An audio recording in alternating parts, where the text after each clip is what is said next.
Hello, hello, everybody. We are live. Welcome to the power session today. Excited to be with you as usual. Thank you for taking your time on this beautiful summer Tuesday to be with us as we talk a little bit about personal growth, about becoming more, becoming better. I want to tackle a couple of things.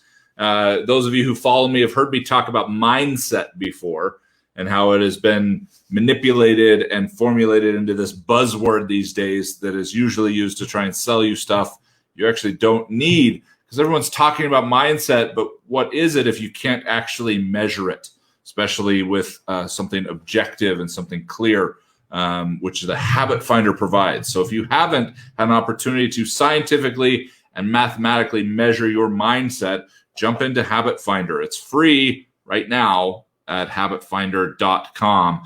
But today we're going to be talking about becoming a better person.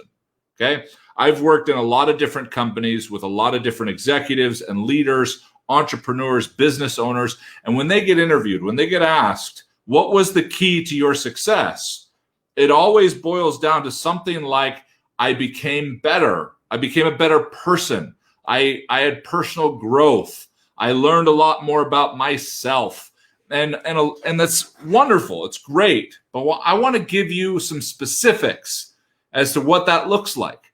I want to give you some areas where you want to focus. In fact, in my personal opinion, and mathematically proven for that matter, the only areas you're going to need to look in terms of measuring your personal growth.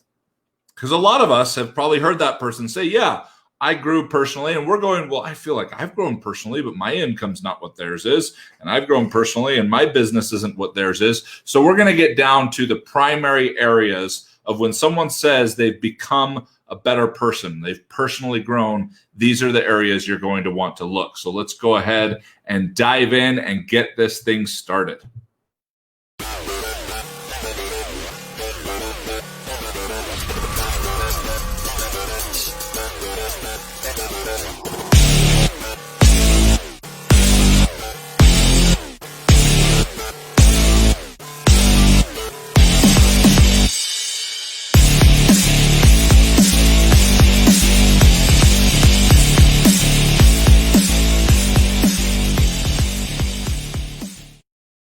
Hello, everyone, and welcome to this week's Power Session. I am your host, Paul Blanchard, president of Habit Finder. Very excited to be with you today. Fancy is the only way I roll, Erica. So welcome to the show. Today we're talking about becoming a better person. We're talking about personal growth, but we're gonna try and distill this down into some really simple things to be able to evaluate whether you are becoming a better person that is going to grow your business. Becoming a better person that is going to increase your income, becoming a better person that is going to find more peace and fulfillment and quality energy to be able to not just create what you want in life, but actually enjoy what you've created. That's a really interesting equation that I've been seeing more and more people violate in terms of being able to figure out how to make more money, but now they just have more expensive problems, and being able to create a bigger business, but now they have more complicated problems. So we want to be able to figure out, how do we grow in that way that we've heard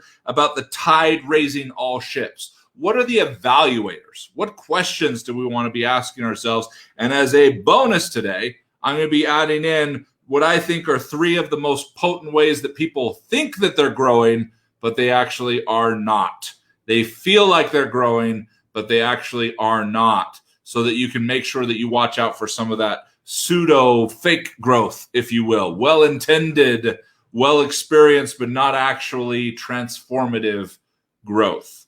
Okay. So hopefully you've got a notepad, something to write with. Unless you're driving, stay focused on the road, but you're going to want to take notes today, because these are the areas that, and as simple as I can break them down, for you to be able to consider and take inventory of, where am I growing?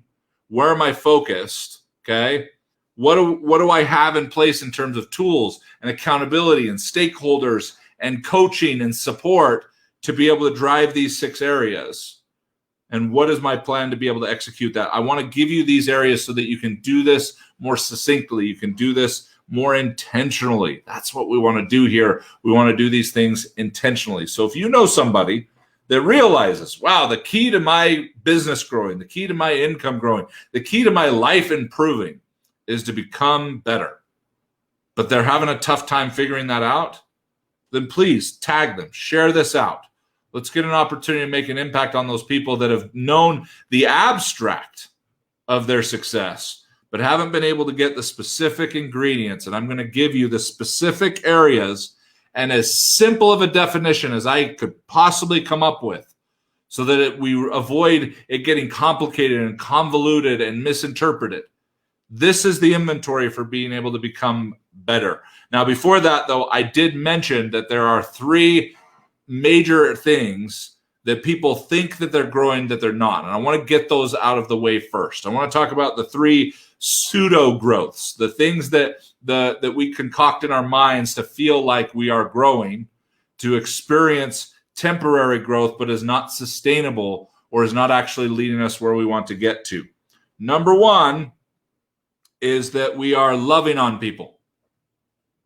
Oh yeah, I'm loving on people. I'm taught to care about people. I love on people, so my business should be growing. Loving on people is not the key to growing a business. It's not even the key to being able to connect well with other people. Loving on people is a ethereal, abstract approach that actually has a lot more to do with how you feel about those people rather than how you're making them feel about you, what you're creating in terms of the space for them to connect with you. Loving on people is not the best way to do that. Loving on people is not the best way to grow your people. I'm not saying don't love on your people, but you can love on your people all day long and not grow a business. You can love on your people all day long and not make more money. You can love on people all day long and not even be making them feel better about what they're doing, what they're a part of, or how they connect with you.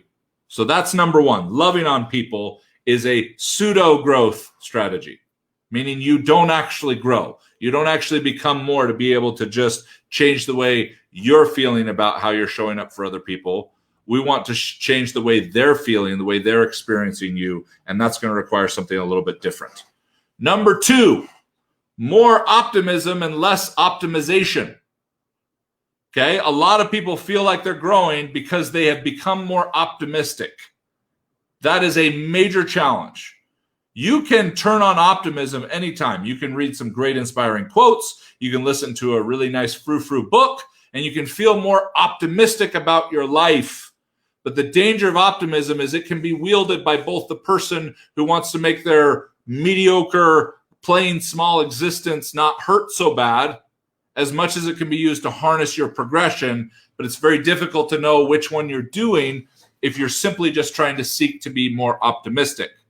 With that said, as weird as it might sound, you will definitely not want to be pessimistic. But there are elements of the realism of pessimism and the positive interpretation of optimism that you will want to take a little bit of each to find that sweet spot for growth. But be careful to not trade optimization for optimism, because there are elements on both sides. There are principles that can make you massively successful that live right next to principles that can destroy your life. They live right next to each other. So you will want to be optimal in your approach, not just optimistic, because oftentimes optimism in people's lives is used like lidocaine is used in dentistry. It's used to numb you. If you find yourself using optimism to numb yourself, you are likely creating fake growth in your life. You are putting fresh coats of paint on rotting fence posts for the boundaries and the optimization of your life. And when the wind comes, it doesn't matter how pretty the paint is, the fence will fall, the frustration will rise. Okay? We want to keep that in mind. Number 3, doing more for the sake of doing more. In other words, this is taught in corporate America as I was the first one in the office and the last one to leave. And it sounds funny, but that was me. Okay. After 2008, cleaned my clock and I went back to work for a university, I killed myself. Okay. Insert victim story. I was always wanted to make sure I was the first one in the office and the last one to leave. I want to make sure that I was the last person to email my boss to demonstrate how hard I was working, how much I was working, and what I was pushing. And this kind of idea has been driven into us that if I just do more, I'm growing. If I do more, I'm growing my business. If I stay longer, I'm going to be more successful. Okay? If I start work earlier, I'm going to be more successful. And it's not that those are all indicators that you're not going to be successful, but they are nowhere close to the primary indicators that you are growing, that you are going to be more successful. You can do more stuff all the time. You can get busier and busier and busier, and all you've done is gone through that revolving door, gone in circles, chased your tail faster and faster and faster and faster. And just because you chased it longer doesn't mean it was more productive. Just because you started chasing it earlier doesn't mean it was more productive. So be really careful to not evaluate whether you are growing by your stamina for simply being able to do stuff, to be busy. Because that is a major misleading evaluation of whether you are growing and becoming better. So number one, loving on people does not mean you are growing. More optimistic does not mean you are growing. And doing more does not mean you are growing. Those are three of the biggest misleading evaluations of whether you are growing and becoming a better person. So with that said, let's talk about the three things internally and three things externally that indicate that you are growing.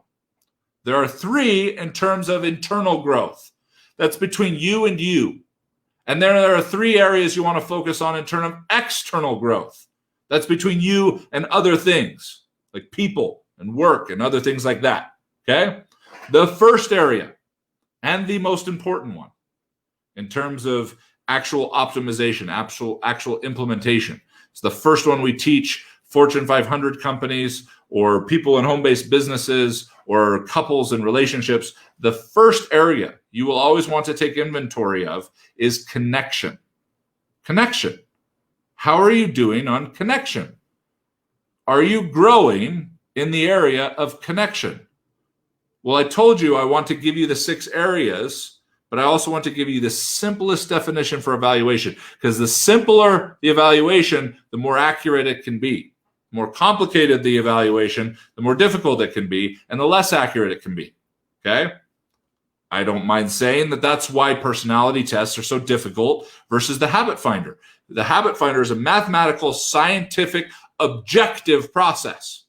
Personality tests, while very enlightening about your starting line for where you are now, your current preferences, your current emotional palette, because that's what personality is. They're fantastic for that, but they are subjective processes. Look at the questions that are asked, okay? Look at the way that they're asked 4, 5, 6, 7, 8 different ways to be able to try and subjectively triangulate where you are. It's complicated, and they usually take a long time, an hour, hour and a half plus, depending on the kind of indexing you're doing for personality, aptitude, behavior, and other preferences. Habit Finder takes you about 10 minutes. 10 minutes, and gives over 6.4 quadrillion variables of objective data. Bam. So that's what we want to focus on. We want to be able to focus on simple evaluation that is accurate. So if we're going to evaluate how we're doing on connection, there's only one word I need to give you in terms of that evaluation, and that's listening. How are you doing with listening? There's a really easy way to find out how you're doing on listening. How much of the talking in your relationships and your conversations are you doing versus how much you're learning about them? Here's the challenge. Most entrepreneurial brains are very active, okay? Very obsessively analytical. And what they'll do is they'll look for hints and keys and clues and try to piece them together as quickly as possible to be able to say that it was Colonel Mustard in the library with the wrench as quickly as possible to win the game of people, of connection. Which means as soon as you feel like you kind of start to get somebody, you start to understand somebody, you'll start doing what they say in court, lead the witness. And you'll lead the witness and stop listening. And we miss the immeasurable gap between understanding someone, which usually means you're starting to understand them, and them actually feeling understood. Those are two different things. So as you evaluate connection, ask yourself, am I a better listener than I was last year? Am I a better listener than I was earlier this year? And the indicator to that is, what have I learned about people that I didn't learn before? individually and collectively? Are you hearing what's below the surface? Are you really challenging your preferences, what's important to you versus where they're really at and what they're actually experiencing? Because it's different from what you're experiencing. As much as your brain wants to try to relate it to something in your life, you're going to want to notice what's important to them, especially when it's not important to you, and be able to actually listen. If you want to be able to evaluate the first and most important area of whether you are actually growing, just ask yourself, am I listening better? Now, that's going to require a pretty good definition of listening, which is allowing someone to feel understood, not just going through like some investigative game of Clue to see if you kind of understand them. We want to make sure we leave plenty of room for that gap between you starting to understand them and them feeling understood, regardless of the situation. So listen, first evaluator to whether you're growing is connection. And the question to ask is, am I better at listening? Then you know you're growing in the right space. Number 2, mental, brain, in terms of the conversations that are going on up here. You want to be able to hear the conversations. You want to then be able to join the conversations and eventually be able to dictate those conversations, because those conversations are creating what is the evaluation of whether you are growing mentally, and that is the quality of the blueprints and baby steps of your life. If you are able to create better blueprints for what to do, when to do it, how to do it, why you're doing it, what sacrifices are required to do it, what sacrifices you're not willing to make to do it, then you know you are growing and becoming better at the mental game. First, there's the connection game. Then there's the mental game. That is being able to create better quality blueprints and baby steps for creating your dreams, actually creating them, not just dreaming about them. If you've gotten better at dreaming about them and you haven't gotten better at creating them, you have not grown. You have not grown personally, professionally. Those are the same thing, by the way, okay? You have not grown in the way that will actually turn out to making a bigger impact on this world, making a better business, creating more income. So the mental evaluation is, am I making clearer blueprints and baby steps for creating what I can see up here? Am I getting better at differentiating between what's up here and what's actually been accomplished out here? And with that requires good blueprints. You cannot build a quality house without quality schematics, quality blueprints. And you cannot build that house by skipping steps or taking too broad a leaps. Hey, yeah, you get the electrical stuff done, and I'll get the plumbing stuff done, and you get the wall stuff done. No, every little piece is printed out when it should be done, how it should be done, with better blueprints, better baby steps. Baby steps are key for your millimeters, for your creation, as well as if you're leading anyone else in that regard as well. So the second piece, am I creating clearer and better blueprints and baby steps? You'll know you're doing that because you're actually creating the things that you're thinking about up here. If you're not, you want to learn how to create better blueprints, learn how to create baby steps, because most of us are taking steps beyond what we are currently capable because we think we should already be able to do those things. Now, third one, physical. First one was connection. Second one was mental. Third one was physical. If you want to evaluate whether you are actually growing in such a way that you will find more peace, fulfillment, success, income, all those things in your life and your business, the third one to look at is physical. And the simplest evaluator there is, am I focused on results, or am I focused on being busy? Am I focused on results, or am I focused on being busy? Now you can see why the blueprints and the baby steps are so critical. If you're focused on being busy, you likely still procrastinate things that give you anxiety and challenges and push them off just a little bit until you have to get them done. Then you're exhausted from having to get them done because you were up against a deadline like the end of the month. Now I have to make the calls. Now I have to do this stuff. And it's exhausting. It's tiring. You get the physical work done, but usually just enough to make sure you stay alive. And then maybe occasional seasons for you to be able to drive a little bit further ahead. But it certainly isn't rejuvenating. certainly isn't giving you the opportunity to be able to create the life you want by starting to experience elements of the life you want right now. I would imagine that the life anybody wants is a life to be able to give and serve, a life to be able to learn important lessons, work ethic and blueprints and baby steps, and to be able to find peace and fulfillment and freedom. Okay? Those things come from this physical realm, and they don't come from being busy. They don't come from how hard what you're doing feels, and they don't come from purely just the amount of time you're putting into something. They come from results. How clear have you gotten clear about what physical activities create which results? Or are you just kind of doing it? If you've got the Ghostbuster strategy of get her for your business, and that seems to be the dominant driver of how you create, it's just get it and get it more and get it even more. And that's your business strategy. When it really boils down to it, when you're really honest with yourself, then you haven't grown in the physical realm. You haven't grown to be able to create the habits that focus only on the activities that create results, which has got to start with getting clear about which activities do create results. Now, number four is structure.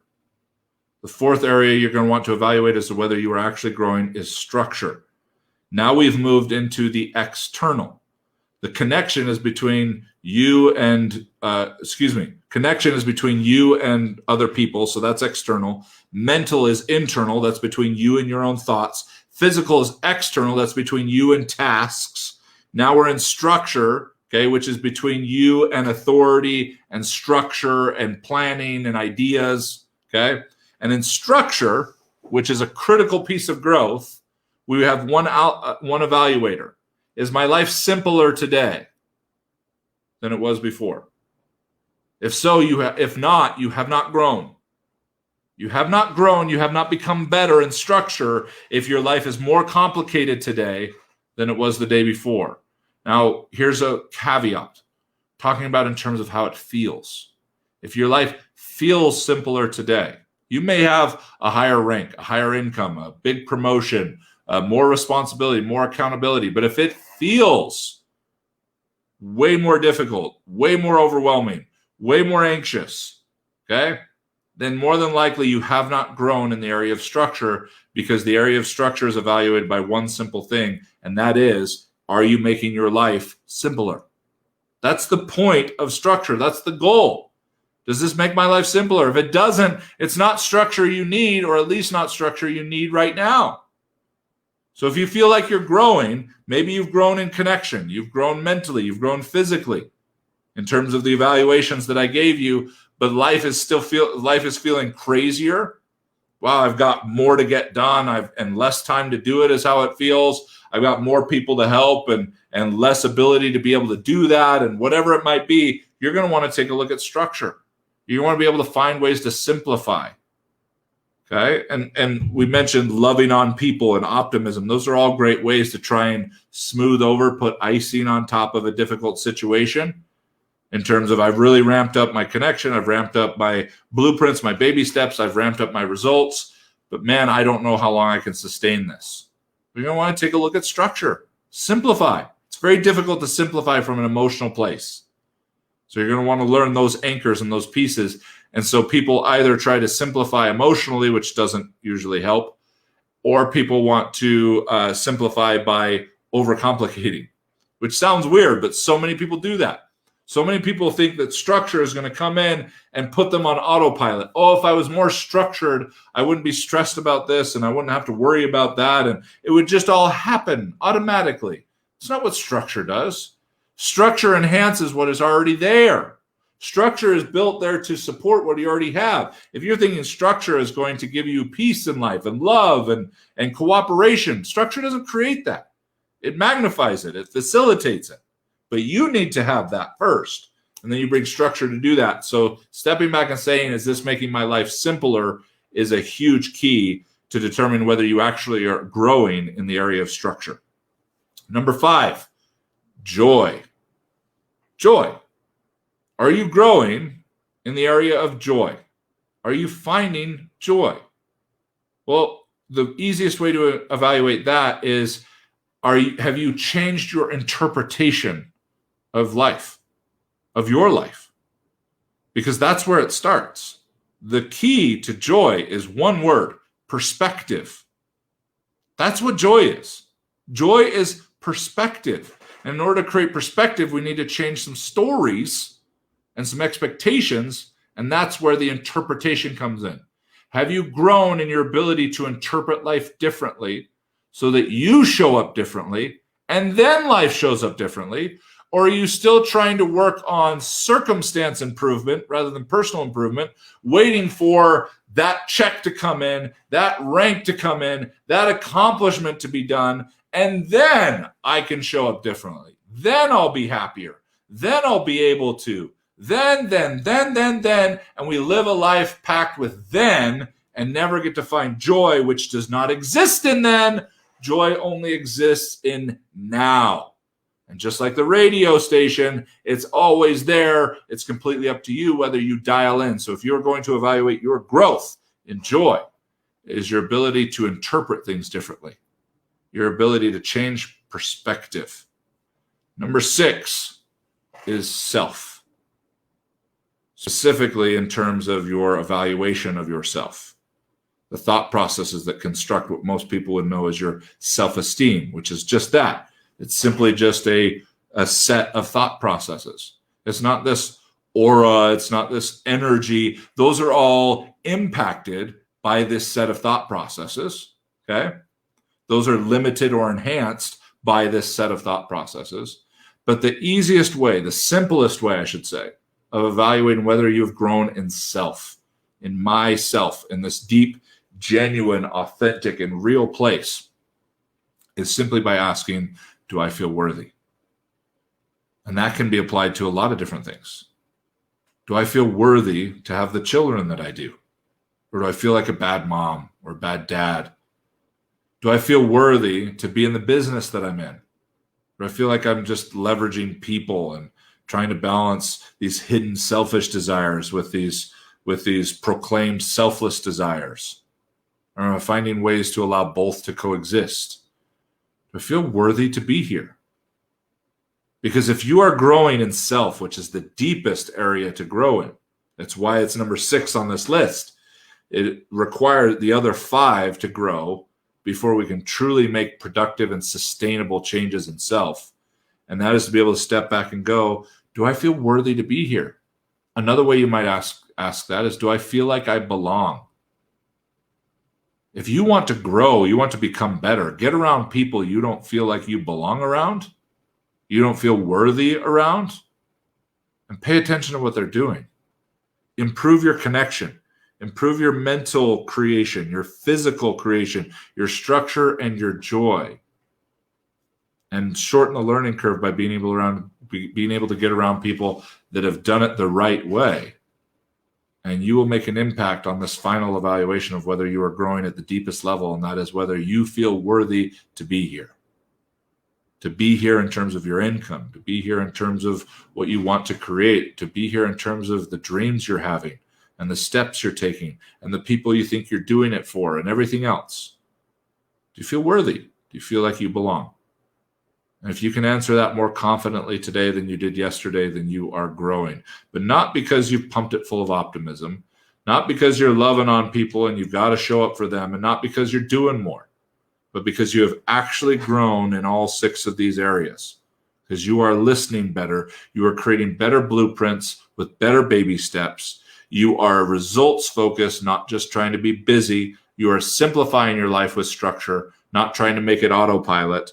And you are interpreting the way life is showing up in a productive way, whether it is what the world would call good or bad. You interpret it in a productive way. We call that curiosity.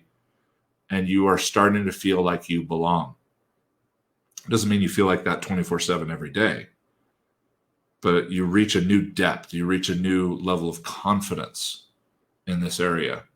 And that's how you know you are growing. That's how you know you are becoming more.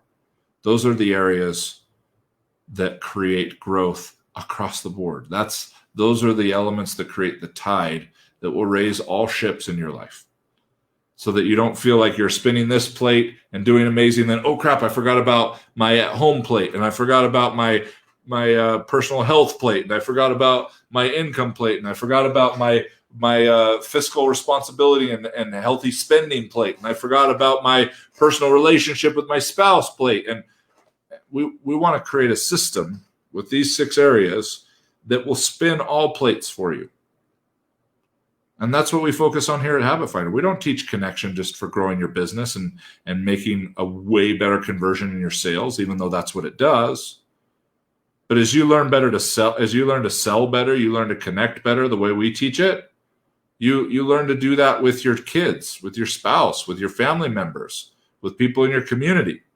When you learn to create clearer blueprints, guess who's a part of those schematics, part of those blueprints? Everyone in your life.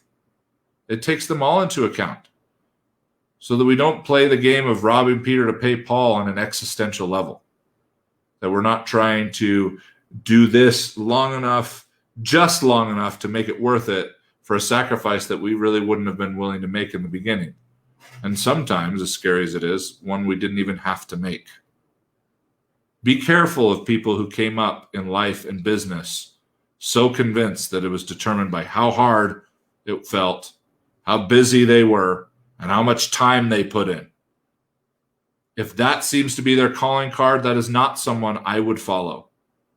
If it's a part of their instruction, yes, those are recipes to creating what you want. You've got to put in time. There's going to be busy times, and it's going to be hard. But if those are the primary evaluators as to whether you are growing, then that's going to be how you experience where you get to.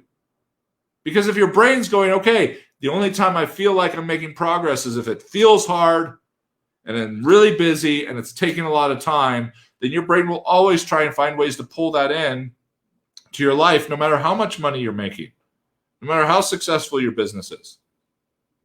So, do you need to work hard to be successful? Yes, I'm not saying that. Is it going to take time? Yes. Are you going to be busy? Have seasons? Yes. But if those are the primary drivers, if that's the focal point, that's what you focus on, that's what you're going to get. We want you to focus on growth. We want you to focus on connection, mental creation, physical creation, structure, joy, and self. And allow time and busy and hard to play their appropriate role secondary to these areas that create real growth. If you're curious about where your brain is at in terms of these areas, we can measure them scientifically, mathematically in the Habit Finder. If you've taken the Habit Finder and you haven't had an opportunity to have a specialist take you through your personal results for free, then reach out. Let us know. It takes one little thing for you to understand about one of these areas to completely change everything. That one small hinge that can swing a huge gate in terms of the results you create in this life and how you experience them. That's the growth we wish for all of you. That's what we hope for you to find with simplicity, to be able to find with sustainability. We want you to be able to get to the most successful life you can imagine as quickly as possible, but not faster than you should. Thanks for listening. Everybody have a great day. Please share this out. Tag people you think this could serve. We look forward to continuing to serve you. Until next time, take care.